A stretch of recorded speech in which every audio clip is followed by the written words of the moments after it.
Azalen, why are you sleeping on the floor? Kid, you got totally wasted yesterday, Azalen heard his mother's voice. He opened his eyes and saw his mother's face leaning over him. A lot of light was coming in through the open bathroom door. It meant that the night was over. That terrible night was over, and another day had begun. He must have fallen asleep recently, in the morning, maybe an hour or two ago, because he hadn't been able to sleep a wink all night. I was cuddling with Lilka, he replied emotionlessly. What, Lilka? Asked his mother.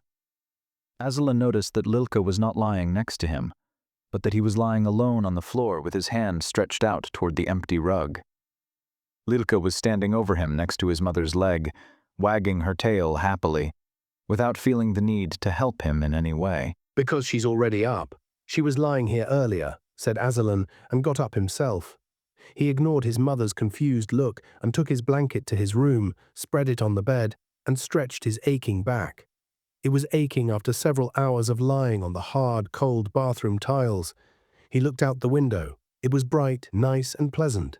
After this morning, there was no sign of last night's horror. Azalen looked at his phone. He had 3 missed messages from Moore. From yesterday, he opened them. Hey, where are you? Are you coming today? Everything okay? And one from today. Derwan and I are going for a walk. Join us if you want. Sent 20 minutes ago. So if they left not long ago, nothing should threaten them. As far as he knew, Werbers attacked in the evening or at night. Mainly at night, but was anything certain? After all, he always thought there was only one type of Werber with white discs, and yesterday he saw a red one. Will you walk the dog? Asked his mother. I'm going shopping. Unless you want us to walk the dog and go shopping together. I'll walk the dog, replied Azalen. Are you sure? Can you manage it on your own? Yes, I can. I'm not drunk. When he left the room, he noticed that the window in his mother's room was open. He hadn't heard her open it during the night, but he had asked her not to do so. He took the leash and clicked his tongue at Lilka. Lilka came running happily and willingly, let Azalen put her harness and leash on. He fastened her. He put on his sneakers and left. He ran down the stairs. He stopped in front of the front door and, just like yesterday, grabbed the doorknob and waited. He watched the neighborhood from behind the window. It was quiet. He noticed a couple with a baby carriage and 2 teenagers holding hands. Lilka barked at him, ready to go. Okay, let's go, Azalen said to her. He went outside, and even though it was pleasant, peaceful, warm, and the air smelled like summer, he didn't feel calm. Lilka wanted to run, but Azalen kept her on a short leash. He walked towards the block of flats where the tragedy had taken place yesterday, found the right window and looked through it. Inside he saw police officers and a woman and a man. They were talking nervously. The woman noticed Azalen and caught his eye. The first thing Azalen wanted to do was turn around and walk away, but he kept his gaze fixed on the woman. She said something to the policeman and pointed at Azalen, who turned around and looked at him too. Then he waved his hand for Azalen to come over. Azalen walked around the block and headed for the main door. He didn't have to go inside the building. The policeman was waiting for him outside. Good morning, Azalen greeted him. Good morning, replied the policeman.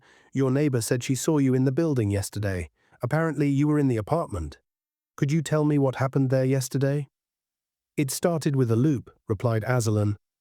I was going to visit my friend Moore, so I went to catch the bus.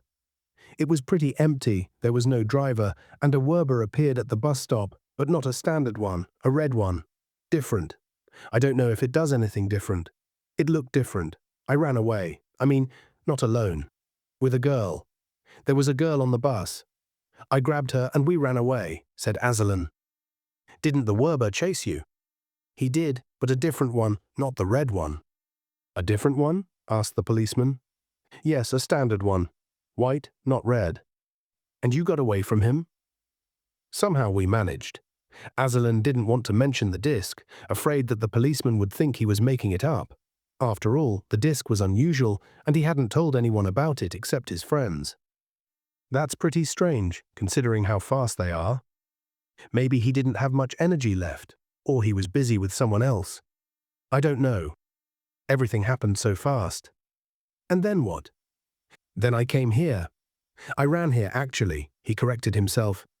The policeman listened with interest. He took a step forward because a policewoman, was coming out of the building. You can go, she said to her colleague. I'll take notes. I got a call from above. Our boss asked me to take them. I can take them, said the policeman. No, I'll take them, replied the woman with a smile and turned on her notebook. The policeman entered the building, and the woman said dryly, artificially nice and professional. Go ahead, she said, sounding as if she didn't care what he said. From the beginning? Asked Azalen, implying that he had already told the police officer part of the story. No, you don't have to. Just pick up where you left off, she waved her hand. So I dropped the girl off at her apartment. I see, interrupted the police officer, which distracted him more than it encouraged him, and I left the building. Oh, then I started running to my building and saw a light there. I thought it was a recruiter, so I went into the building. But it wasn't a Werber. It wasn't a Werber, she repeated happily and wrote it down in her notebook. No, there was renovation work going on. I mean, the light was from the renovation work. Renovation work, she wrote. But there was a Werber here. The woman did not write that down. Where? In the apartment. In this one? Yes, in that one. What were you doing there? I hid in the building from the recruiter. From the renovation, she corrected him. I thought it was a Werber, she wrote down again, and I was in the building, saw the door ajar, and found a dead man and a child there. Why did you go into the apartment? Because I heard moaning.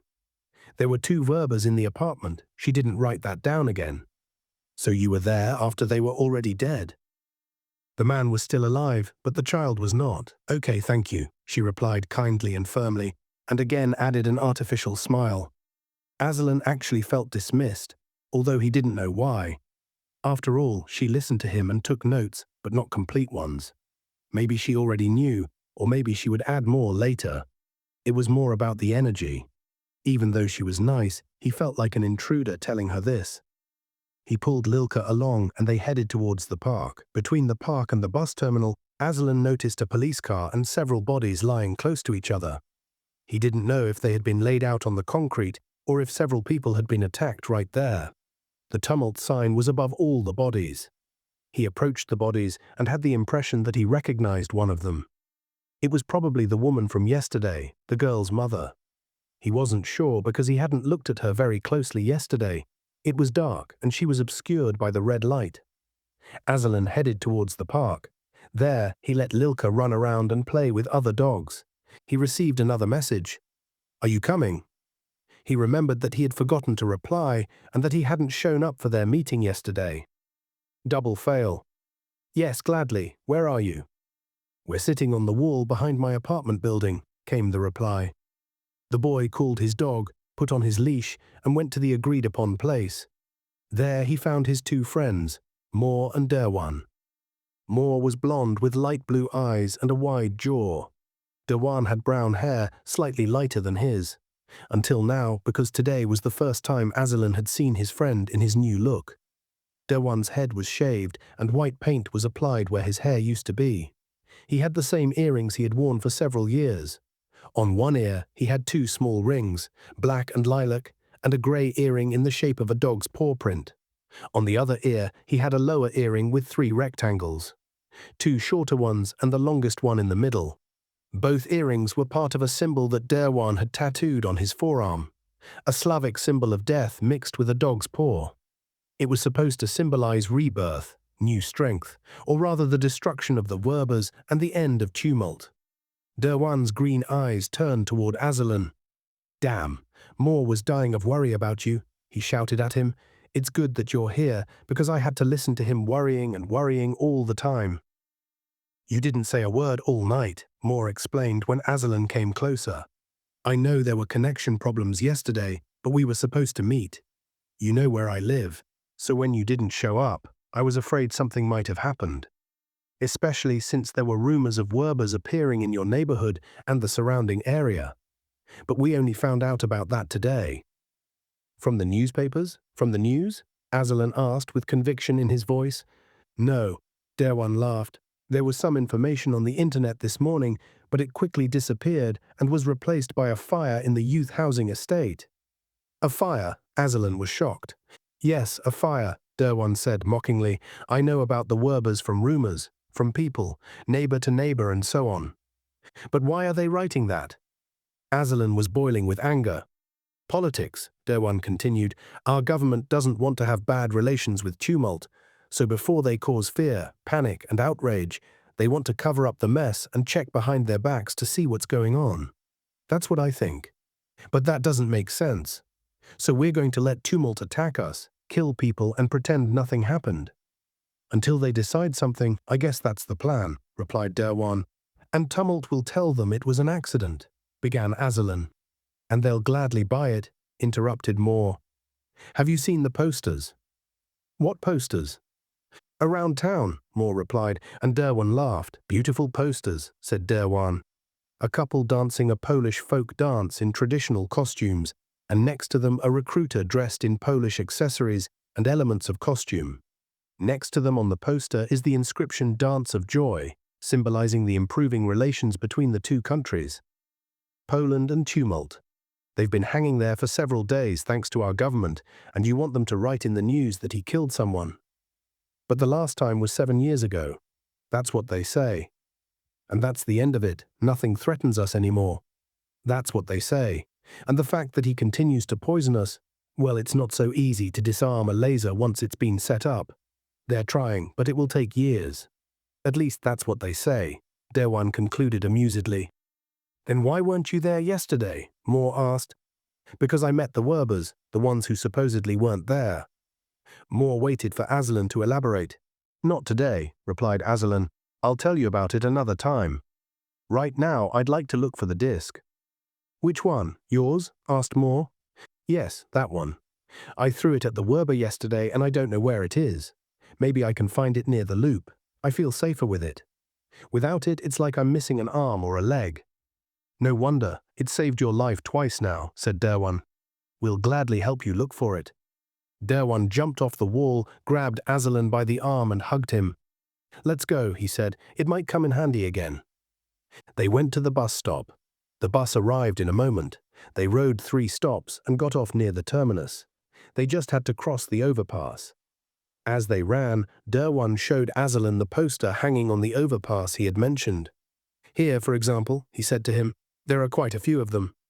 Awful, replied Azalen. What about your new hairstyle? Asked Azalen. Nice? Derwan stroked his head. Quite nice, said Azalen. Moore frowned with concern.